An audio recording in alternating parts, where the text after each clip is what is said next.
My name is Lincoln Davies, and I have the honor of serving as the Dean of the Ohio State University Moritz College of Law and as your moderator for this panel this afternoon on facility permitting.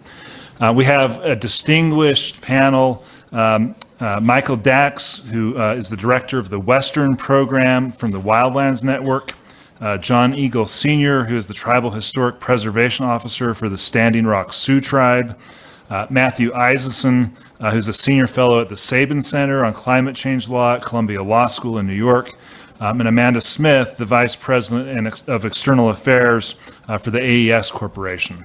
So the way we're going to proceed is that each of our speakers is going to take a few minutes to give you sort of an overview of the issues. They're each going to have a fairly short presentation. And then we've got some questions we've discussed that we want to make sure we answer. We're going to try to have a conversation. And of course, we want to take any questions that you all have. So we're going to begin with Professor Eisenson, who's going to give us a bit of an overview of what's going on today with facility siting in the renewable and clean energy world. All right, thank you. Hi, everyone. My name is Matt Eisenson. I'm a senior fellow at the Sabin Center for Climate Change Law at Columbia Law School. I'm going to talk to you today about local opposition to renewable energy facilities and also some important state legislative reforms that either make it more difficult for local governments to stop renewable energy facilities or make it easier for them. So my work at the Sabin Center is focused on leading our Renewable Energy Legal Defense Initiative, called RELD, and it has two main components. We have a research component where we track local obstacles to renewable energy siting. And there's also a client-facing component. We partner with local and national law firms to provide pro bono legal representation to individuals, community groups, and small environmental advocacy groups that support bringing wind and solar projects into their communities. This photo here is of the opposition. It's a group at a town meeting with matching t-shirts that say, "No industrial solar plants on farmland." So one of the things we do at the Sabin Center is publish a report on opposition to renewable energy facilities in the United States. We've updated the report 3 times, and it's a state-by-state catalog that goes through local ordinances that are extremely restrictive toward wind and solar and contested projects. And we found that almost every state has very severe local restrictions. There are hundreds across the country and also hundreds of contested projects. In terms of recent trends, a few of the main things that we've seen over the last 2 years are a massive increase in outright bans on wind and solar. And this is particularly happening in Ohio for a reason that we'll discuss related to state law. We've also seen very extreme setbacks on wind turbines. In Nebraska, there are now counties that require wind turbines to be set back 3 miles or more from roads and property lines. And what this means, if you think about it, is that you would need to have a plot of land that's 6 miles by 6 miles to site a single wind turbine. So you'd need 36 square miles of land to have a single wind turbine.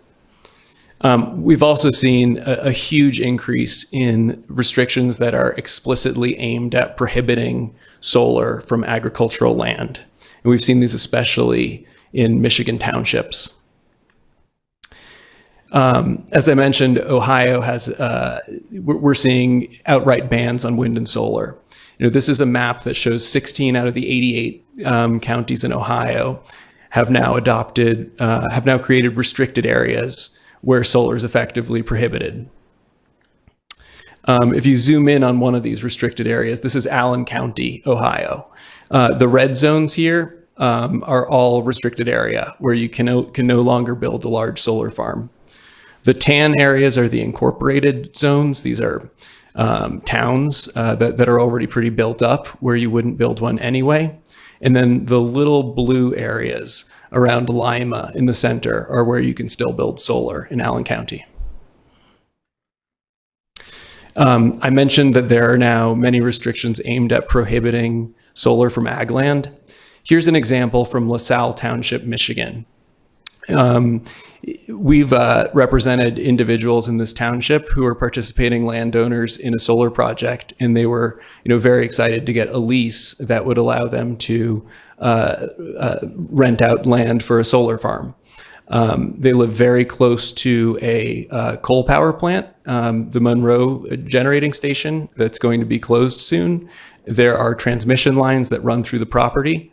But the township board, under heavy pressure from local opponents, prohibited large-scale solar in all the green zones here, the agricultural zones, and now solar is only allowed in the purple zone. And these purple zones, the industrial account for about 87 acres out of 17,000 in the town. So solar is effectively prohibited. So our report, catalogs the restrictions across the country, but it doesn't, answer the question of, what percentage of projects are actually being, stopped by local restrictions. There was a very helpful study from the Lawrence Berkeley Lab that came out in January of this year, where they interviewed 120 or so developers about what was stopping wind and solar projects, and they have some pretty startling findings. They found that about 30 to 40% of wind and solar projects are being canceled, and about 45 to 60% are experiencing very significant delays. They also asked the developers why. Here are the three main reasons up top. The three main reasons that projects are being canceled and delayed are local ordinances or zoning, number one, grid interconnection, number two, and community opposition, number three. I think number one and three are very closely related. You get local ordinances and restrictive zoning because of community opposition. And even, grid interconnection is largely a problem of how difficult it is to build new transmission. So community opposition is, severely slowing down wind and solar deployment.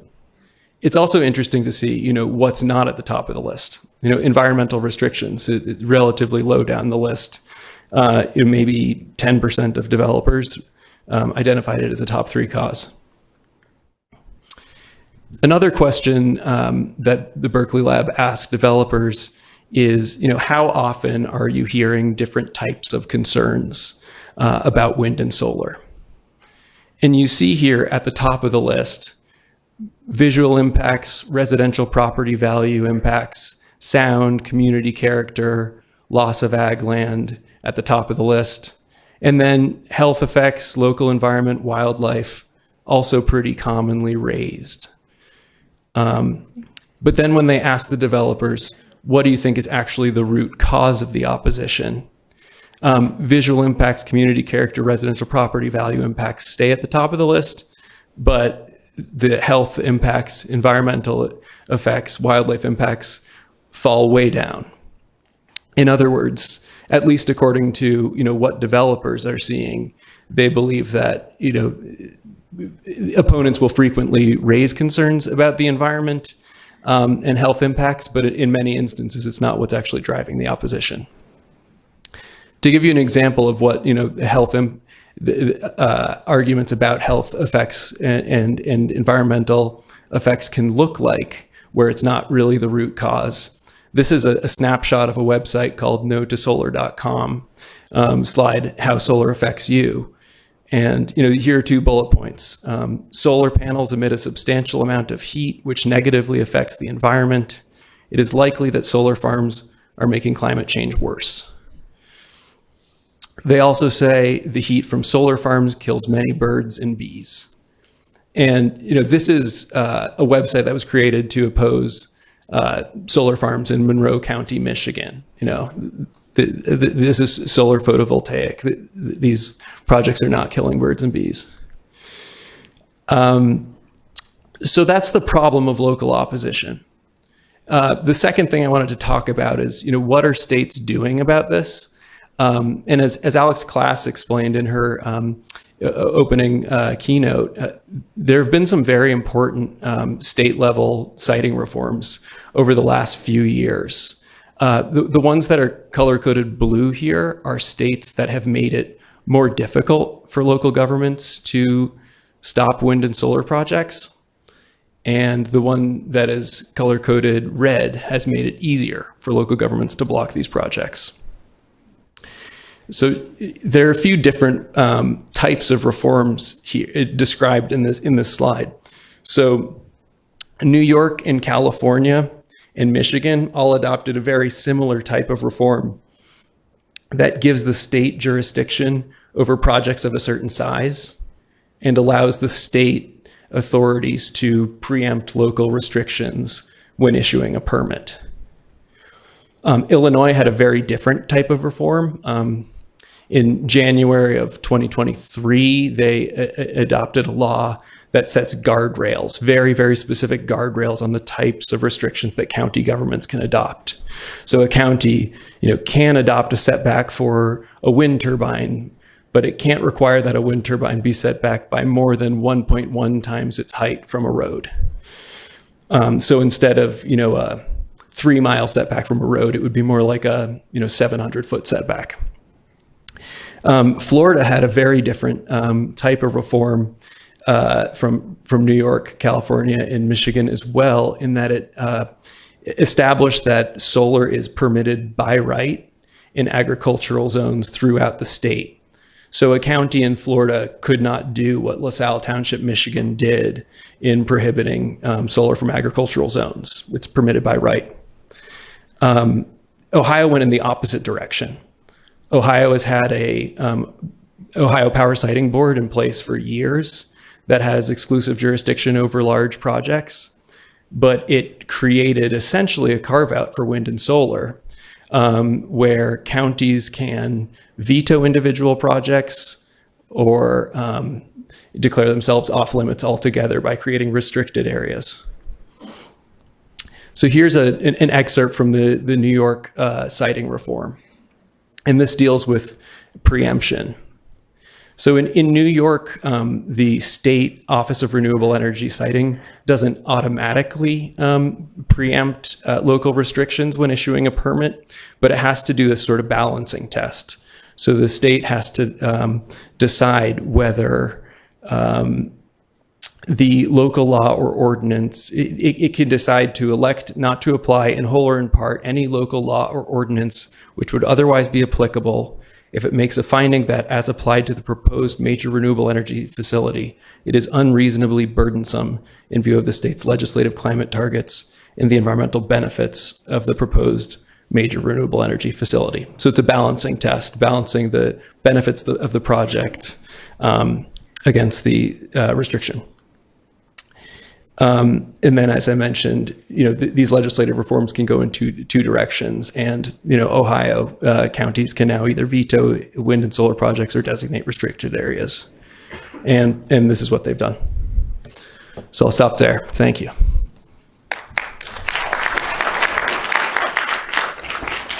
All right, thanks, Professor Eisenson, for that very helpful overview. As I mentioned, we're now going to hear some different perspectives, sort of a flash through. We're going to hear an industrial perspective, we're going to hear a traveler perspective, and a wildlife perspective. So we'll turn next to Amanda Smith from AES Corporation. So first, to introduce myself, I'm Amanda Smith. I work for AES Corporation. Specifically, I work for Global Renewables. So I work for a Fortune 500 company that has, over the last 35 years operated coal plants, gas-fired, natural gas, LNG. We own 2 utilities in Ohio and in Indiana. But over the last 10 years has shifted their focus 100% to renewables with a commitment to be carbon-free by 2027. And you might wonder, maybe you don't wonder, why would a corporation that's publicly traded do that? And if you're here this morning, what you probably heard is that renewables are the lowest cost, and they're going to fill the gap and become the energy source of the future. The transition is happening, and that's why a company like mine is driven to do that and expedite doing that quickly. So for AES, what I work on is external affairs across the U.S., which focuses on communication, state government relations, regulatory work at the ISOs and FERC, and federal policy, as well as our state and local stakeholder relations. So I kind of see the gamut of the whole policy, policy network, as well as some of the issues that we just heard the professor discuss in terms of state policy and other policies which are shutting down. What people don't realize in the energy transition is that what you're going from are very large facilities that created large amounts of energy in one place. So, and this is something that AES has felt internally as well. It's in a lot of ways much easier to go in and build 1,500, 2,000, 2 gigs of power in one community, in one location, where you're going to create a whole bunch of jobs and a whole bunch of income for that community, and you're going to be there for 50, 75 years, right? You jump through that hurdle once, you connect, and you have a power supply, and you have a stable income for the company. What renewables look like, even when you're a utility scale developer like we are, it looks like hundreds and hundreds of projects all over the country, in municipalities, counties, states, RTO districts that have all different rules and all different types of community interests that you have to address. And so, I'll speak internally, that's been a huge thing for the company to understand that suddenly, to help address some of the issues that were just discussed, we have to be part of those communities years before they see a solar panel or a wind turbine in their neighborhood. We have to be talking to them about what it's going to look like, how much income it's going to bring, how many jobs it's going to create. And that's a lot of work. It takes a lot of people out there kind of on the ground working in those communities every day. It also takes monitoring state policy across multiple states and becoming part of the conversation with organizations that state legislators belong to, so that you can help direct if states are going down the road of creating legislation on state permitting programs. How do we help influence that or create some similarities between them so that we have an equal playing field? Okay, so this slide, just to emphasize the amount of facilities that have to be built, looking at 2028. You can see them color-coded by solar storage, onshore and offshore wind. This is an incredible amount of acreage, and it's an incredible amount of, as I was just saying, communities and states where this will be built. And so you're now kind of bringing it to everybody's backyard. And I think that is, in defense of the communities and the states that are pushing back on this, this is unprecedented.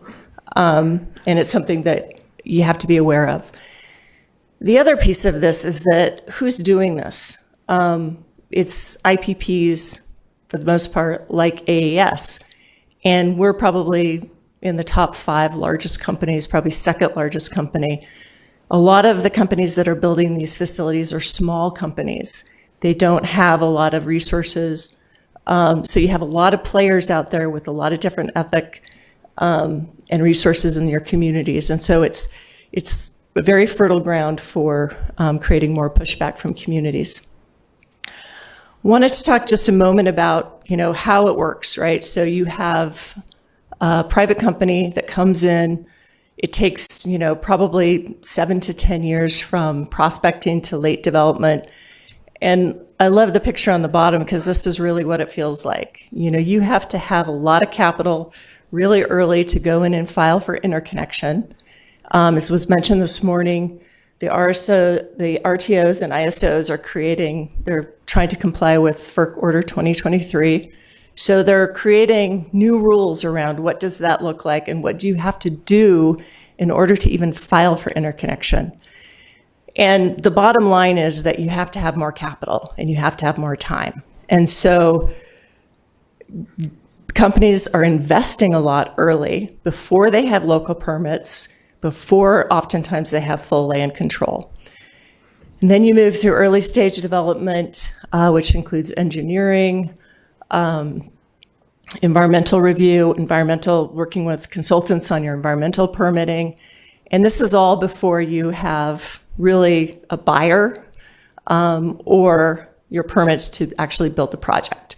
So there's a whole lot of risk that each company is going through before they get to a place where they have a buyer and they're able to understand what their costs are really going to be, and they can move forward and move into late stage development.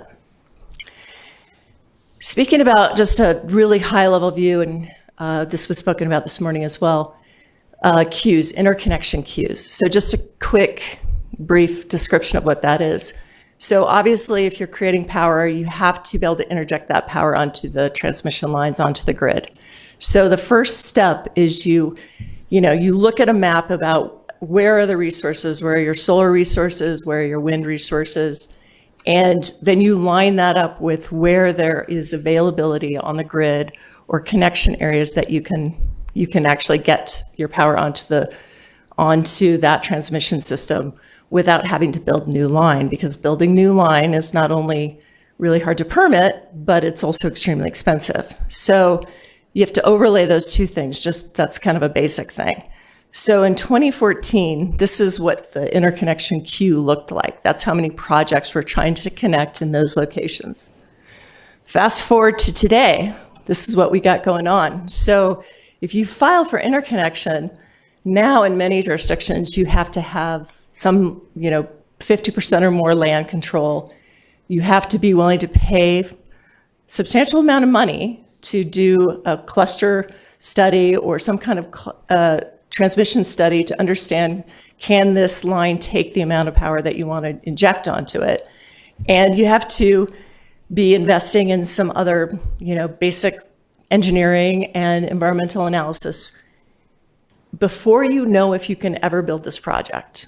And this is, in many of these places, you've got, 10 years before your time in the queue will come up, depending on who else falls out.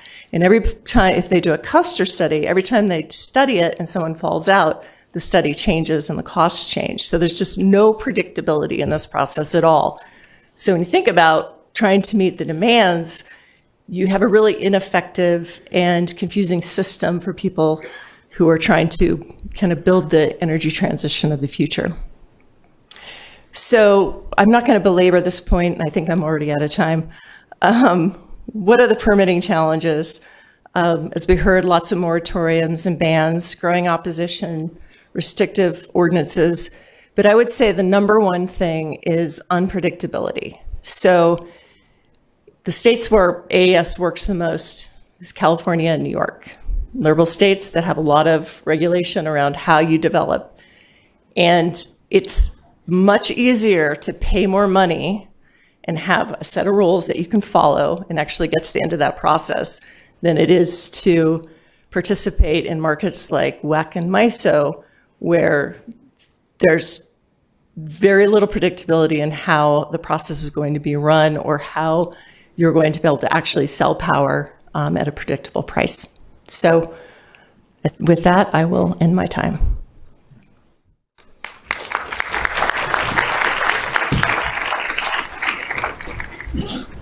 And I'm trying to do communication with our tech booth in the back. Do we have slides for? Okay, we're good. All right. We're on all cylinders now.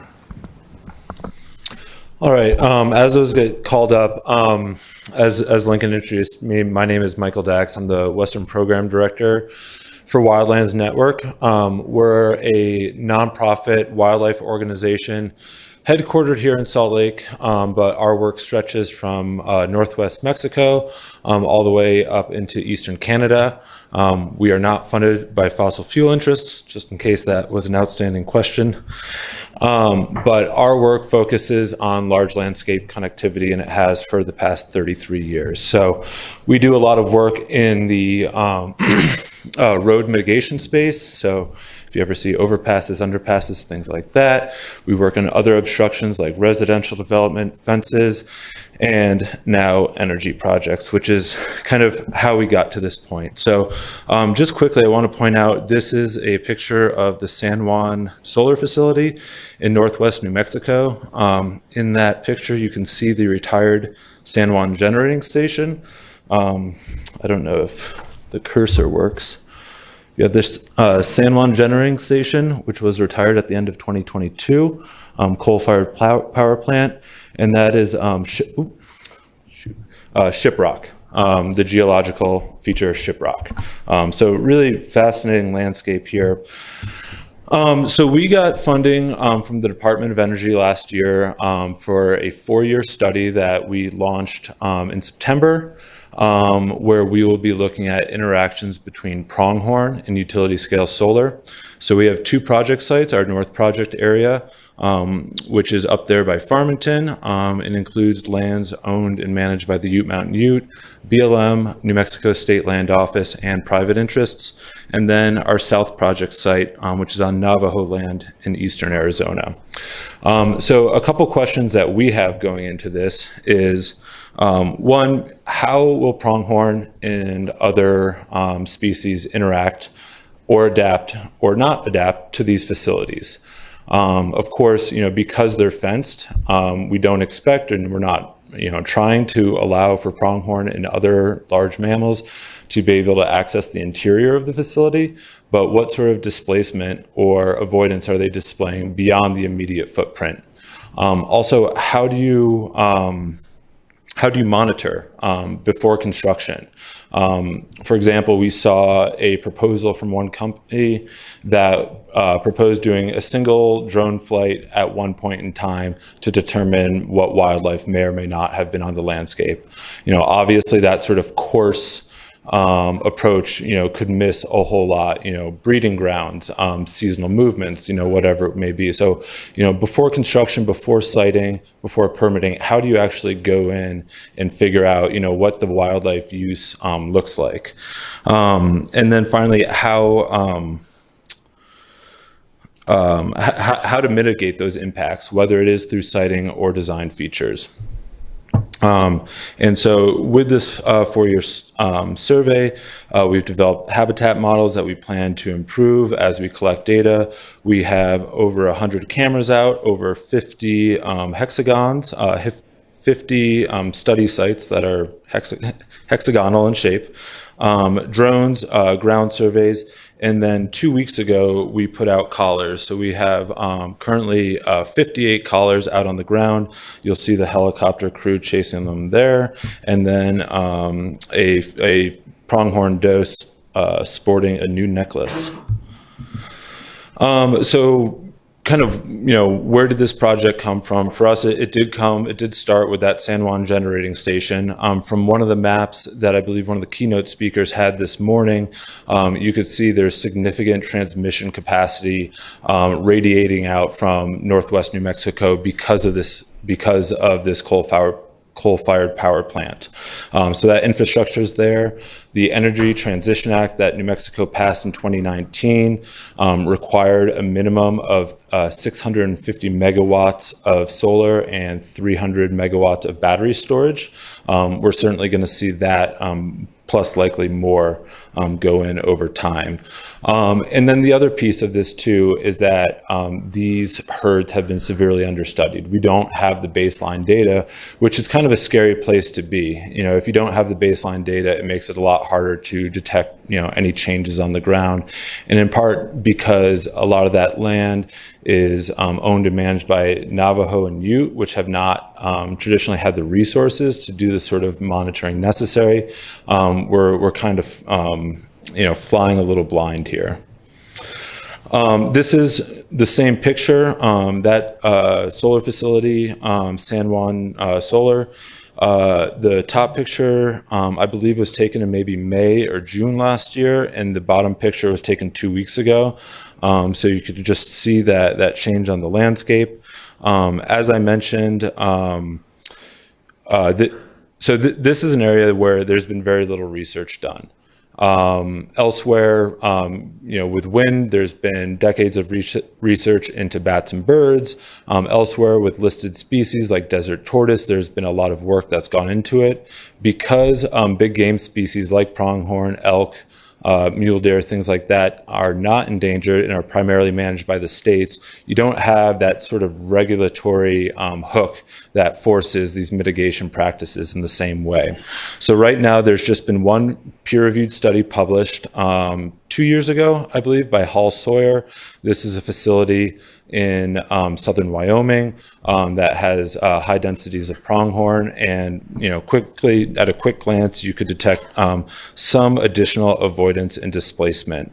But questions remain about what happens over time. This was a fairly brief study, so with pronghorn, which are a visual species, their primary defensive mechanism is their sight and their speed. What does an obstruction like this on the landscape do for them? Will they adjust to it over time, or will that avoidance remain? And then I'll be real quick here because I'm sure I'm over time. Another issue that we've highlighted is cumulative impacts, especially when you have projects on multiple jurisdictions. So you see here a very checkerboarded landscape, which is not atypical for the Western United States. And right now, permitting processes don't account for what's happening on neighboring lands. So one 2,500 acre solar facility might not be such an obstacle, but what happens when there's a second one and a third one in relative proximity to each other? And in the case of our study site up near Farmington, there are at least 3 more projects slated to go in the coming years. Finally, there have been discussions about building in pathways or corridors. We've shied away from using the word wildlife corridor because it could become confusing with a lot of other ways that term is used. We have come up with the acronym Wildlife Movement Pathways, or WIMPs. But again, there are questions remain, how wide does one of these pathways have to be for an animal to use it? Would they use something that's as narrow as from here to the back of the room, or does it need to be 400 yards wide or a half a mile wide, or whatever it might be? Are we just increasing the footprint of where these animals will be displaced, or are we actually facilitating movement? And those are questions that we don't know. And I think for us, what this is really about is we have questions. There are questions that we don't know, and some of these answers, they might kind of work out, but I think it's important to ask those questions. We have a history in our country when it comes to energy development and other forms of development of rushing headlong into something only to find out many years later that we messed it all up. And so I think asking these questions at the outset, which is where we are right now, is a good place to be. And I'll just close real quickly, acknowledging our partners, Navajo Nation, Ute Mountain Ute, New Mexico Game and Fish, BLM, and a few others there. And I will just point out this picture right here. You kind of have to squint to see it, but there are 2 collared pronghorn in that picture, and this kind of little cutout that is largely surrounded by solar panels. And this was about an hour after they were collared. And I will say I was surprised to see them, especially after a somewhat traumatic event. But again, we're here collecting data, and I think it's important data to be collecting as we move forward into this future. Thanks.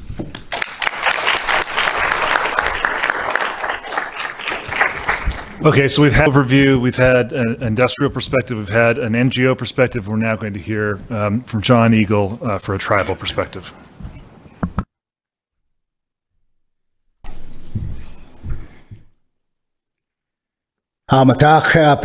Ampetekele chantewaste na pe chusa palo. Hakaska amache ape na washichi le John Eagle Senior mielo. Na hunkwapa lakota hamacha na ahana chankha oka tioshpa emataha. Na pateo yate emataha. Takhe apete kile makakiji. Unkaki wichoyaki maka meniwichoni tate. Na slolia. Mish ea hechimsi wiblukcha. Makaki lewaka. Na wania to ota elo toya aki Cecilia Fire Thunder ea le makoche ki ha ta onka apeshniki he ha on la kota pikteshni. Na mish ea hechimsi wiblukcha. Na ha lalawa aki ea kiksi apo tokata wichoichache ki hena wachini api. Na mish ea hechimsi wiblukcha. The mischievous side of who I am kind of feels like just walking out of the room right now. But you know, in 1986 at Fort Gordon, Georgia, when I was being processed into the United States Army, they asked me if I spoke a foreign language, and I said, yes, English. Spent the next hour doing push-ups, and didn't know why I was doing push-ups. This is in England. But yet this is the way that I'm going to have to express myself to you in a foreign language, a foreign thought, which to us feels like using a side of our brain that doesn't feel natural to us. But the language that I spoke to you in was one of the first languages spoken on this land. And it's a Lakota language. And what I said to you in that beautiful and powerful language was that I greeted you today as my relatives with a good-hearted handshake. Because that's what your ancestors taught us, was to greet each other like that with a handshake. I told you I'm having a hard time today. The more I listened, I'm having a hard time today. Because as my beautiful wife and I traveled here, there was no one that looked like us anywhere. More so here. But here we have an opportunity to share a thought with you. Because I also said that in our creation stories, the telling of our creation, it gives us cultural affiliation to the land, to the water, and to the air. And to us, the land is sacred. She's alive. Mainstream society looks at the earth as a resource and are constantly extracting. But we look at her as the source of life, and we call her Grandmother Earth. We also look at water as being sacred, because without water, there can be no life. And I watch evening news. About every decade, they shoot something out there in outer space, and they're always reporting how they're looking for water. And I keep thinking to myself, when are they going to start protecting the water right here? And the other thing is the wind. It doesn't translate in Lakota. To us, we say tate. Tate is the breath of life. So again, everything in our worldview has life. Everything has spirit, to include a rock. Because Ian, the stone, is the oldest living thing on the planet. And I told you my name is John Eagle Sr. It was my great-grandfather in 1900 who was forced to take a Christian name. His name was Wamblik Hoyakmani. Beautiful, powerful name. One who walks dressed in eagle. So when you think about all of our spiritual views and how we admire that sacred relative, that's how he walked. And they forced him to take a Christian name by putting him in jail and starving him. And when he didn't take it, then they told him they were going to starve his family. So he took the name Francis Eagle. And that's how we ended up with that last name, Eagle. But my Lakota name is Kahakaska, and it translates to white elk. That's who I really am. And I kind of wanted to show you something because they wanted me to share a tribal perspective. And I realize now at my age that Americans really aren't that knowledgeable about their own history. So this is my tribal ID. And it states that I come from the Standing Rock Sioux tribe, but yet those 4 words don't accurately reflect who I am. This is who the United States government says that I am. And on here is a tribal enrollment number. And every single one of us enrolled at Standing Rock have the same first three numbers, and our enrollment number is 302, because that's the POW camp that we come from, left over from the Indian Wars, when tribes were under the Department of War. We come from POW camp 302. The rest of those numbers and letters give testimony to the fact that my mom and my dad had justified my experience, my existence, by blood quantum. So you have to have a certain blood quantum to be enrolled in a tribe. And I used to get offended by that, because I always thought, you know, in mainstream society, the only thing you keep track of blood quantum on are horses, dogs, and Indians. Horses, dogs, and Indians. But then my wife pointed out to me, horses are sacred. They're powerful, connected to everything in the universe. And a dog has that same healing ability that that horse does.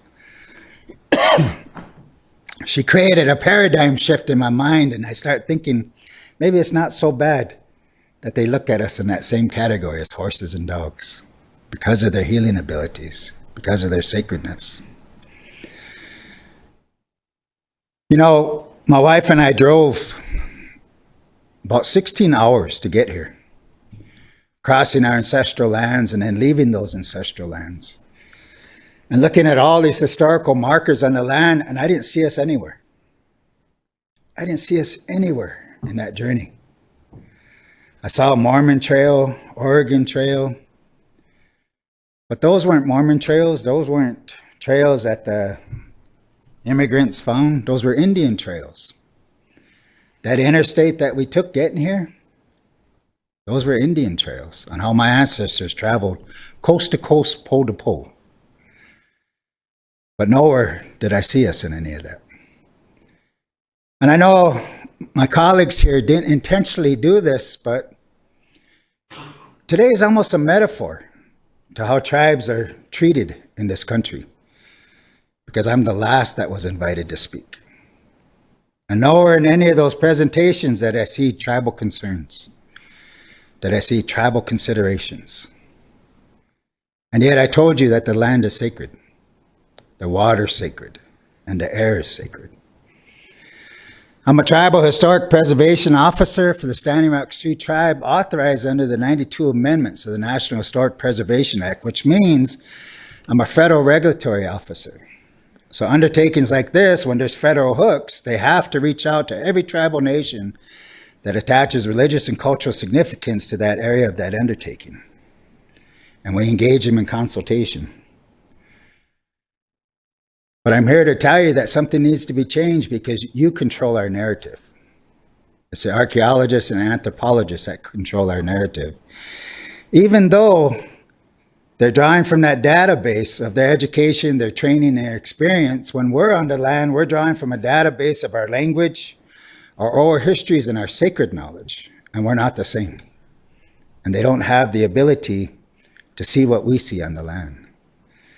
And our existence is being erased. Next time you fly, especially for those of you that might have flown here, look out the window and look how many squares and circles you see, because the untouched ground is disappearing.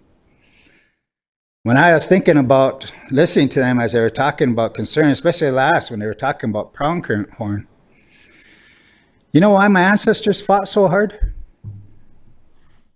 Did you ever think about that? Why my ancestors fought so hard?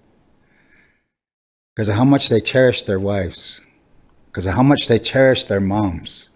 Because of how much they cherished their grandmothers. That's why they fought so hard. So those immigrants, when they came across that land, they displaced animal nations and their migratory patterns. Displaced those migratory patterns. Which if I'm a hunter out in the land and my wife, my children, my grandchildren are fully dependent on me to provide for them, but now I can't find those animals that we depend on because someone displaced them. You take away my ability to provide, you take away my ability to protect, and they fought, given no other resource, no other choice but to fight. And I'm here to tell you we're still fighting. All my life growing up, people said, just get over it, it's in your past. No, it's not.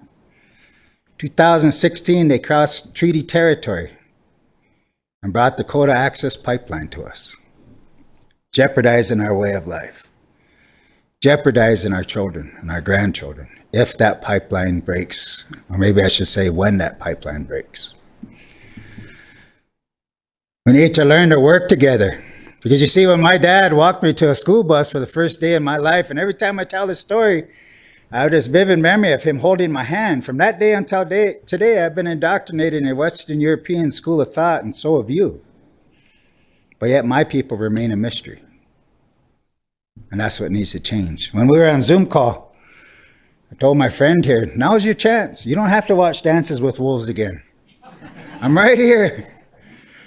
Now is this opportunity for us to create a relationship. And my wife and I were talking. I asked her, I said, look up, see whose ancestral lands these were. Because like I said, we left ours. It was Ute, Dene, Shoshone, Paiute. Where are they at? Why aren't they standing here talking? And the reason why I came, to be honest with you, my wife and I can't even afford to be here. But we came because we saw an opportunity, hopefully, that when that door opened, that we can keep it open long enough for those tribal nations and those tribal voices to be heard again. Because within the realm of tribal historic preservation officers, the Center of Environmental Quality has issued guidance to federal agencies to include traditional ecological knowledge within their environmental reviews. There's too much invasive species out there. And in our country, when federal agencies ask us, because I tell them reclamation's a myth, NEPA process, do all your surveys, put it all back together, plan it, it's a myth. Because if we were to go out somewhere and disturb soil and I hand you a shovel and tell you, dig me a hole, you're gonna struggle trying to get through that ancient root system. Now we put it all back together, let it bloom, go out there a year later, I hand you that shovel and say, now dig me a hole, you're going to pull it right out of the ground because it takes centuries for those root systems to create what they created. Our oldest name for who we are is Pateoyate, Buffalo Nation, because the Buffalo Nation had a huge migratory pattern out there. And they had a symbiotic relationship with everything in creation. And that's what you need to start looking at in your environmental reviews, is trying to understand that symbiotic relationship. U.S. Forestry Service tried to plant cottonwoods because they're endangered where I come from. Only one survived. They didn't even bother to consult with us in the forefront. They came back and asked us, why do you think that those cottonwoods didn't take place? So I said, what are those cottonwoods looking down at? And what's looking up at them? And it stumped them. And finally one of them said, willow. I said, yeah.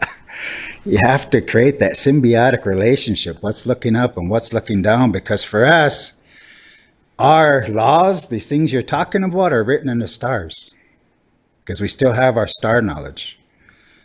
We tell time in terms of a day, a night, a moon, and a winter. 4 seasons, 13 moons, 28 cycles to a lunar cycle, 28 squares on the back of a turtle that's indigenous from here. 28 ribs on a bison that's aboriginal to here. And that's what got displaced. And on behalf of my wife, my beautiful wife sitting right there, making me nervous because she's recording me. But she said in federal consultation, we carry the burden of your development. We carry that burden, the poorest of the poor. But I'm also here to tell you, Nahakshi lana unkupalo. We're still here. An ancient people who are deeply connected to our environment and everything within creation. And I'm not a victim. Aechi Twillo.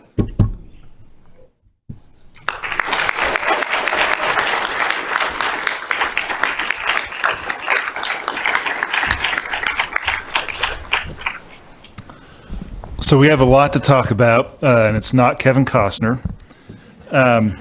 So let me start, John, with I'm going to actually invite you and Matthew to kind of engage in a dialogue. One of the questions that's coming from the audience, and I'm just going to read it, is I just need to find the right place. For the Wildlands Network program, but again, I want both John and Matt to talk about this. Are you collaborating with the Navajo Nation? I heard you say you were, to better understand the impact of the Pronghorn project. Have you considered that the preliminary data you may need is not in numbers? And so I guess I'd like to hear sort of both your perspectives on that, perhaps.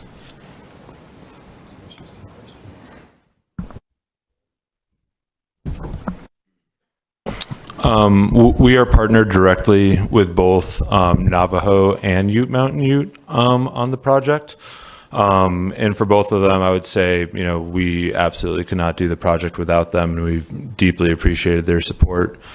I will say that there hasn't been a whole lot of input as far as kind of specific things of, traditional knowledge or knowledge kind of apart from data. I will say that I believe, again, I certainly don't want to speak for either tribe. I know that Ute Mountain Ute is interested in developing solar on their land. I believe Navajo is as well.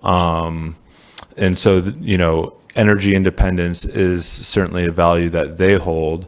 I think they have some similar questions that we do, and they want to make sure that, in their effort to be energy independent, that they aren't inadvertently harming their wildlife, which is certainly a value as well. So I think I'll leave my answer at that.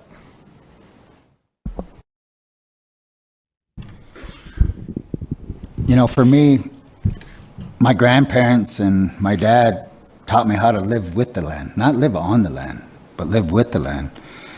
So how we hunt and how we harvest our foods and traditional medicines, it actually stimulates growth. It doesn't have adverse effects or cumulative effects.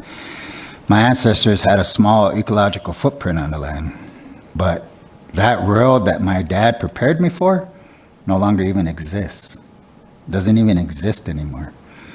So I worry about my children and my grandchildren, because my wife can tell you that when we go off our traditional medicines, you only have 2 weeks. You only have 2 weeks when it blooms to find it. Otherwise, it becomes real difficult to find unless you really know what you're looking for. But we used to know when to go, based upon the stars, based upon the season, and now everything's off out there. Sometimes we go and it's already bloomed, or sometimes we go and it hasn't bloomed yet. June berries. They're called June berries for a reason. They're harvesting in July. Buffalo berries. We don't go after buffalo berries till after the first frost because they're bitter, but they're ripening in July too. So everything's off out there. And I think we really need to start thinking about habitat restoration is really what we need to start looking at. How do we reduce the invasive species while making the native prairie or whatever it is in the desert come back again? Because whatever was there when the immigrants came was meant to be there. It had a reason and a purpose.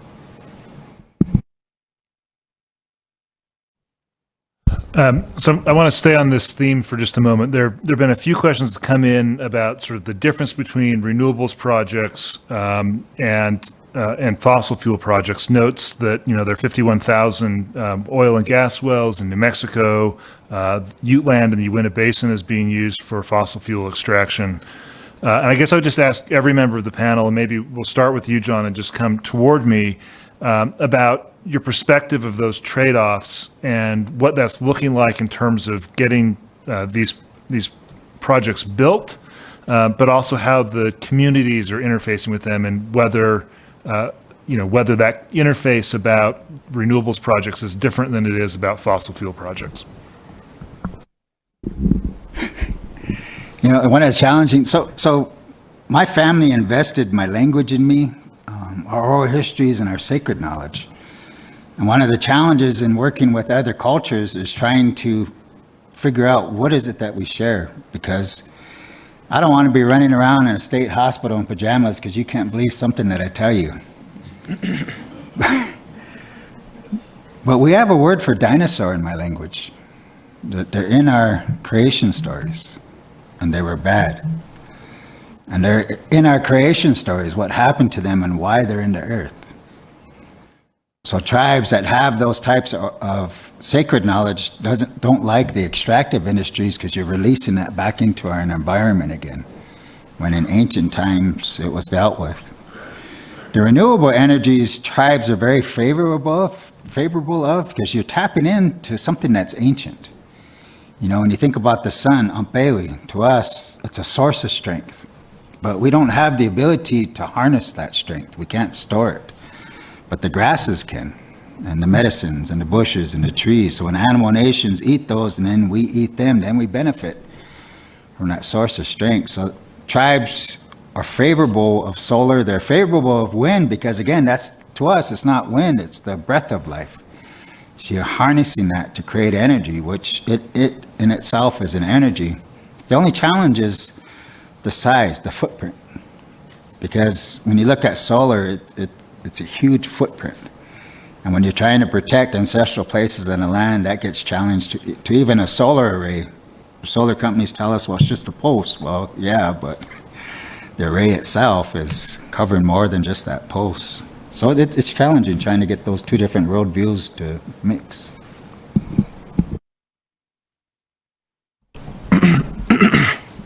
I'm not sure if I have a great answer for that. For that question, I will say that, you know, the Farmington area has been producing energy for decades and decades. You know, if that picture had better resolution, you could see some pump jacks in there as well as the coal mine and the coal plant. And those pump jacks are still out there. The San Juan Basin continues to be one of the most productive fossil fuel basins operating in the country. And from what I understand, the community is largely unaware that 1,100 acre solar project is being built. It's kind of on the outskirts of town. And in the Farmington area, you know, that's a community that exists because of energy development. So I think you probably have a very different interaction there. But just a little further north, near Hesperus, Colorado, which is just west of Durango, there is a solar project proposed in Elk Winter Range that has faced significant backlash from the public, most of which I think is probably more around visual impacts, which I think Matthew identified as kind of one of the highest rates. And I think the only thing that is kind of important there is that, you know, there are times where wildlife is the reason that people say they oppose a project, but it's not the actual reason. But there are other times where wildlife really is a genuine reason, a genuine concern that needs to be grappled with. And it's important that we're able to distinguish between the two and know when those concerns are real and when it's just, whether it's NIMBYism or whatever else we want to call it, that's using wildlife to carry the load. I would say in my mind, it boils down to the environmental impact of the type of energy. As was said, with renewables, at least with solar and wind, and energy storage through large-scale batteries is a different topic entirely. But you're using a source of power that is occurring naturally, and when you place those things on the land, they're a temporary fixture, which can be modeled and built in such a way to accommodate many other uses. For example, we're building facilities now that the panels are high enough for animals to graze under, grow crops under. There's a lot of growth in that area. And when you remove those facilities, you can leave behind clean earth. Unlike the fossil fuel industry, I don't know of a gas plant or where you've, you know, put a pump jack or produced wastewater or coal ash that you can take away the facility and leave a clean environment. You have long-standing environmental impacts that can not only impact the waters but the lands. Yeah, I would just add, one of the reasons I think that we've seen so much opposition to wind and solar facilities is that developers are showing up in communities that have never had one before. And I think this is largely related to the fact that they're, you know, less energy dense, and the cost of solar dropped, you know, over 80% from 2009 to 2023. So a lot of new development. And I think the newness of it is leading to sort of strange quirks in the law. Like in Ohio, as I mentioned in the introduction, the Ohio Power Siting Board has had jurisdiction over all large energy projects, 50 megawatts or larger, for years, renewables and fossil fuels. There's now a carve-out for wind and solar where counties can block large wind and solar projects, but they can't do the same with fossil fuel projects. So the state still has absolute control over fossil fuel siting, but there was sufficient political pressure that now counties can veto wind and solar projects. And it doesn't really make sense given the relative health implications, but I think it can probably only be explained by sort of the newness and the fact that these facilities just aren't as familiar. So one thing I've always loved about the Stegner Symposium is you have people in the audience who are doing this work every day, and they are living and breathing the nitty-gritty details. And you also have folks in the audience who don't really know anything at all about that, or about sort of the topics we're discussing today. So to that end, I want to ask just really two quick questions. One is for Amanda, and then one is for you, Michael. So one question came in: why is it necessary, Amanda, to fence in solar installations? That's a great question. I would say it probably isn't necessary. Most jurisdictions require it. So it's become sort of the norm to place a fence that meets the requirements of that facility. So in Arizona, they have specific restrictions on requirements on height and type of material. There is, in some areas, fencing done for security.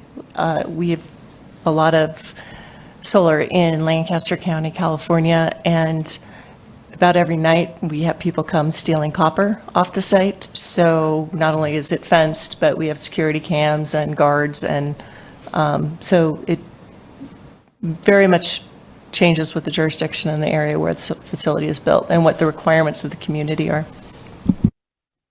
Okay, then Michael, the question for you, I think I gleaned from your presentation that the main concerns you have from a wildlife perspective are about disrupting migratory patterns. Is that accurate, or are there other concerns that your group has for renewable installations?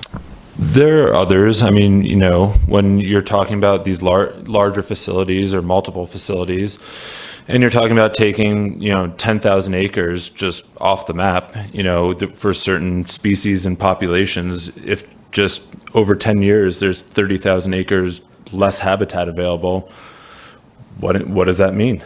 I mean, that's a question. So, and then there's stuff like specific resources. So in that project area, there's a seep in a little draw with cottonwood trees that provide shade, and I imagine water for pronghorn, which out there, it gets super hot. There's not much shade otherwise. So can be some specific resource selection that is either blocked off or impeded in some way as well. All right, terrific. So the next question, I want to invite Amanda and John to engage in a little bit of a dialogue. Questions come in. Amanda, I'm going to start with you, and then we're going to go to John, about how companies like AES have engaged with the communities. You mentioned needing to be there years in advance before you actually have a project you're taking to place. So I guess I'm interested in hearing what that looks like for you, for your company, and what efforts you take. And then maybe we can turn to John. I'd love to hear from John, his perspective on what he thinks meaningful community engagement is. He mentioned he's the historic preservation officer, and so there's a consultation in some contexts, but I'd love to hear his perspective on that. You want me to start? Yeah, that'd be great. I will first say that this is very much evolving. AES has only been building renewables as AES Renewable Company for about 3 years at this scale.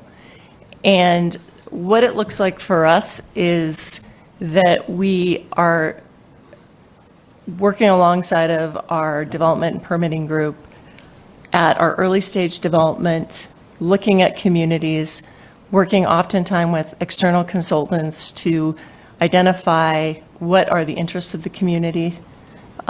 We often hire consultants who do a listening program to go in and sort of understand, are there native, what are the native values there?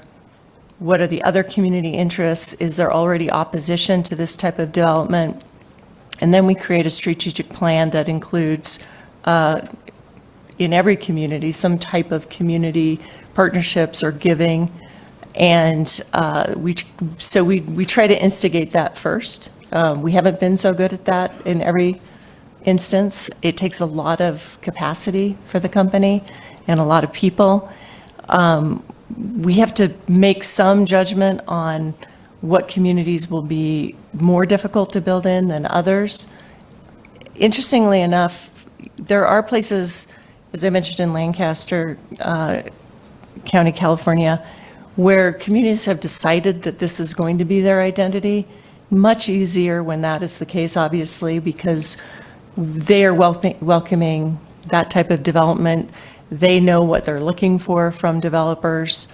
But, when we look at developing, I think somebody was talking about New Mexico quite a bit, even though they've got favorable policy, it can be a little bit trickier to understand what the community values are and how we can work there. All right, thanks. John?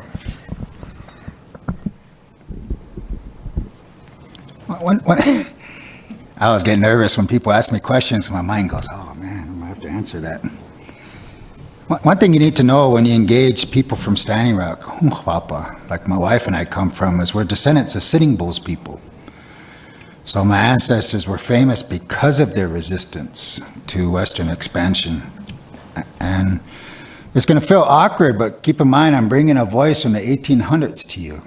When my chief, Sitting Bull, was asked why he didn't touch pen to a treaty. And he said, what promises have the whites made that they kept? Not one. And what promises have we made that we broke? Not one.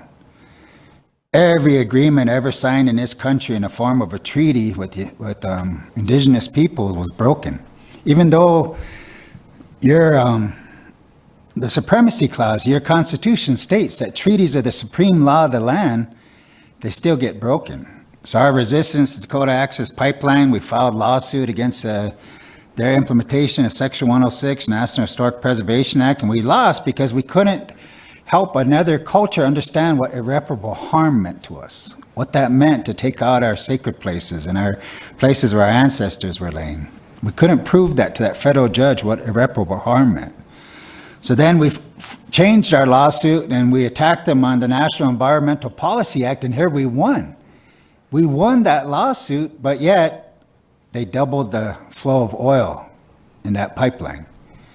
Even though a federal permit was revoked, oil still flies through that pipeline. So we have absolutely no reason to trust.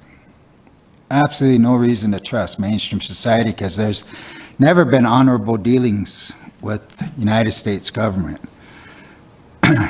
So as a historic preservation officer, a federal undertaking, federal lands, federal dollars, federal permits cause them to reach out to tribes to engage them in consultation over these things. We win some, we lose some. But the strength of consultation is actually creating the relationship. That's the strength of consultation.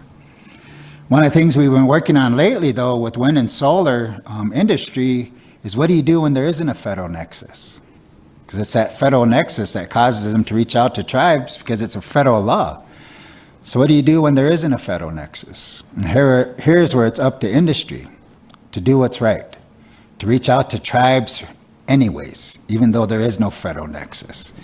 Because we're all in the same thing. Part of their permitting processes in the states are archaeological reviews. There has to be Class 3 archaeological surveys done in those permitting processes. If you include tribes in that, we're in the same business as those archaeologists. All we're trying to do is protect what's on the land. All right, thanks, John. So I want to turn back to you, Matt. This is some of the most interesting developments I've seen in recent years with regards to renewables. Earlier on in the sort of policy landscape, there were a lot of states pushing for renewables. You've identified, and we heard some more from Alex Class this morning about the pushback. From your assessment, what is driving that? What are the sources of these concerns? Yeah, I think it depends. I think it depends on the type of energy. In the offshore wind context, there's sort of very well documented ties to fossil fuel interests, like the Texas Public Policy Foundation is providing, pro bono legal representation to fishing industry groups to sue the federal government to stop offshore wind projects. In other instances, I think it's largely driven by visual impacts and community character. So it's a real mix. Though,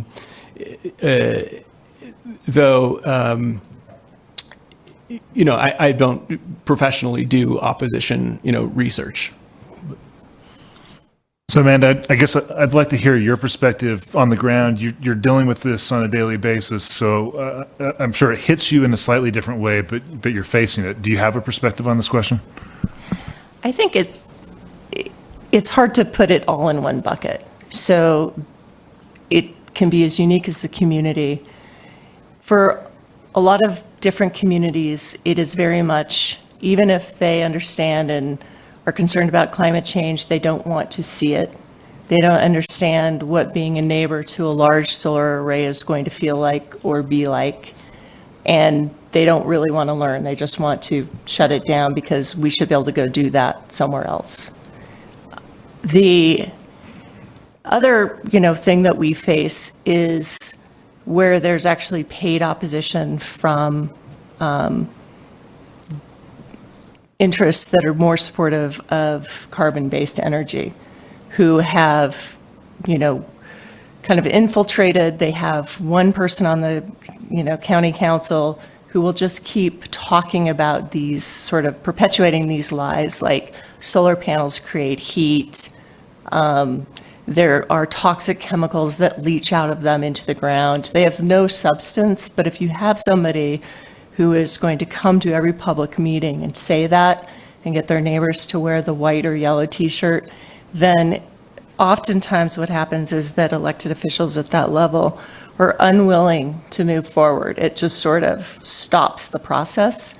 And that is why in most cases, industry supports having at least a route to go through a state permitting process because, and we've actually heard from local electeds that they don't mind that so much because it's really difficult for them to sit next or in front of their neighbor and support something that they're opposing. One thing that I think has been lost in the discussion is the right of private property owners. When I started my career, I worked on conservation easements, and it was the same issue. If you believe that in private property rights, people should be allowed to use their property the way that they would like to use it to make money for their family, and this has been a great tool for people to maintain the property in their family and pass it down through generations and get one more type of income for their family. And so, again, it just goes back somewhat to educating people, but also being willing to kind of fight the policy fight as well. Okay, so I haven't done this yet, and I'm going a little bit out on a limb here. I'm going to ask a question and just toss it to the panel and see who wants to take it. So a question came in, and this picks up on a theme you were just talking about, Amanda. Most fossil fuel infrastructure was built prior to key environmental laws that gave communities a voice, and those laws were meant to protect against physical harms. But what some of the audience are now hearing is that what the resistance now is to protect against sort of visual impacts. So the question is, how should we view that distinction? And I'll throw one valence on top of it, which is are there equity concerns that come in to that distinction?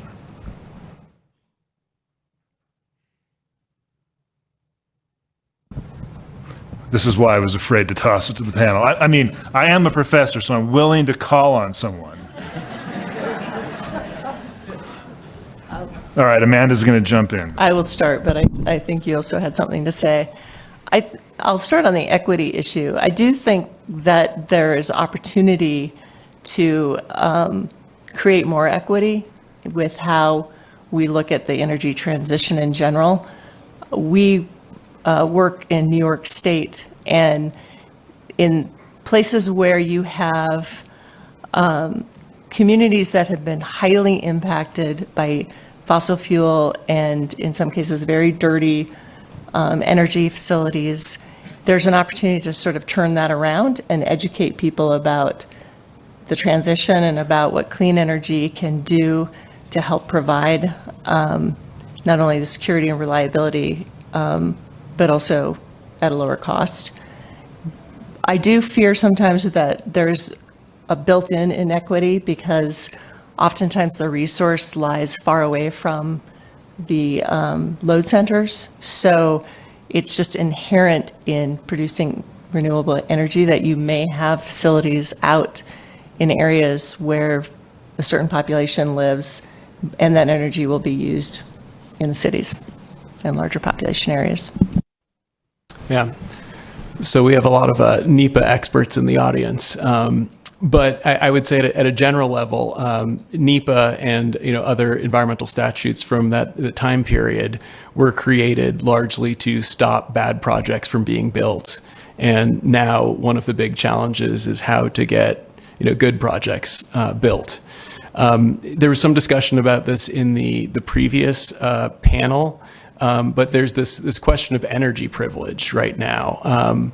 These well-resourced communities like coastal towns in New England are very good at leveraging environmental statutes and other litigation tools to stop renewable energy projects from being built, which means that people who live next to coal plants continue to breathe the emissions from the coal plant because you can't retire them.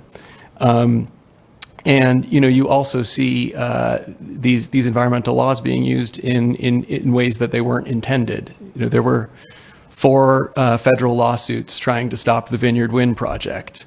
They were all focused on impacts to right whales, and none of them were brought by established environmental groups. 2 were brought by fishing industry groups.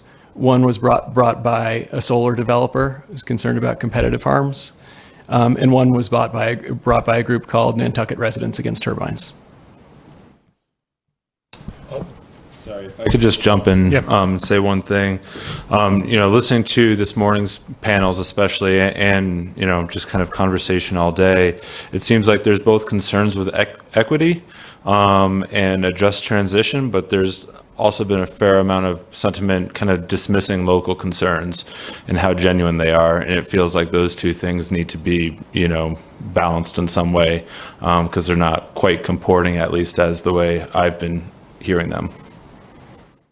Okay, so I'm just watching the clock. We have 5 or 6 minutes left on our panel. I'm going to ask 2 what I'm going to call lightning round questions. I'm going to ask each of you to answer. We're going to start with John on this one and come toward me.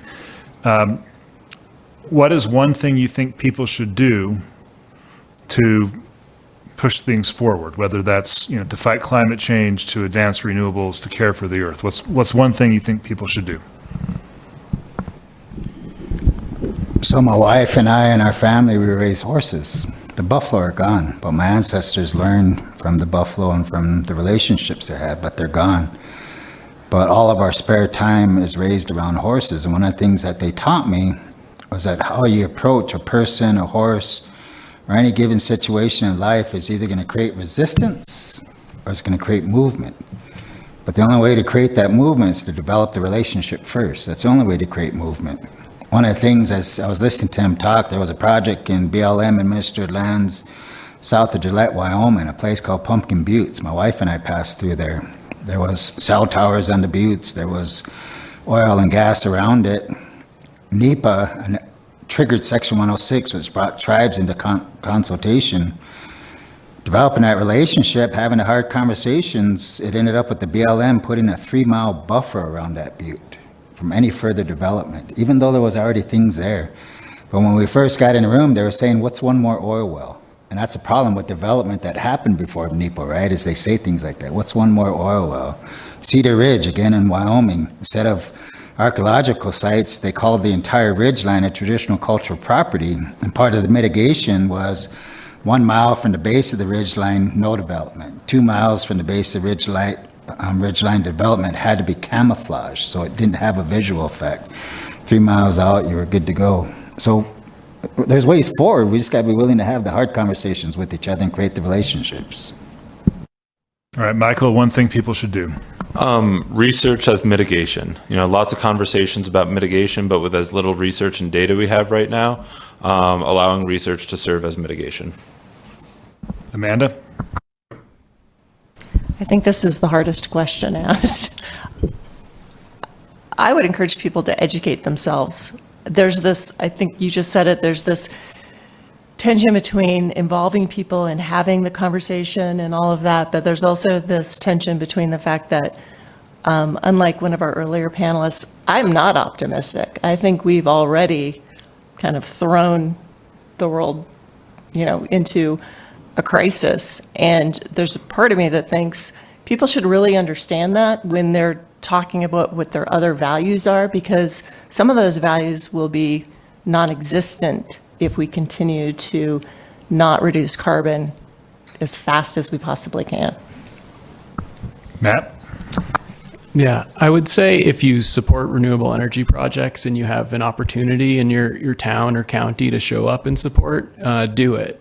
Just historically, the opponents of projects are much more motivated to show up and express their opinions than the supporters. And it's a big problem because often the siting boards are trying to assess, does this project advance the public interest? And they'll look at things like how many people showed up at the meeting in support, how many people showed up against. Okay, so we've got 2 minutes left. We're going to do one last lightning round question. We're going to start with Matt and go toward John, who will take us home. And the question is, what's one thing you hope everyone in this room will take away with them from our conversation today? I think one takeaway is that very important things are happening at the state and local level. There's been a lot of press coverage about will we have federal permitting reform? Maybe, who knows? But we've had a lot of state level permitting reform.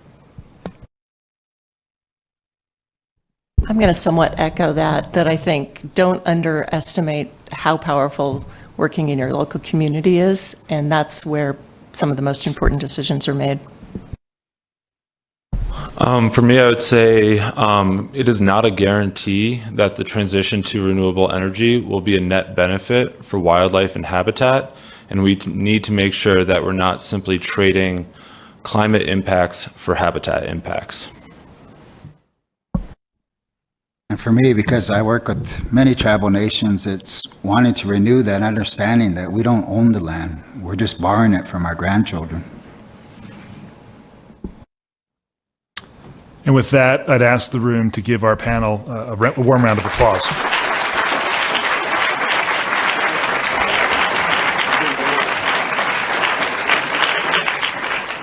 All right, so my understanding is we now have a break for about 30 minutes and we'll come back for the next panel. See you all soon.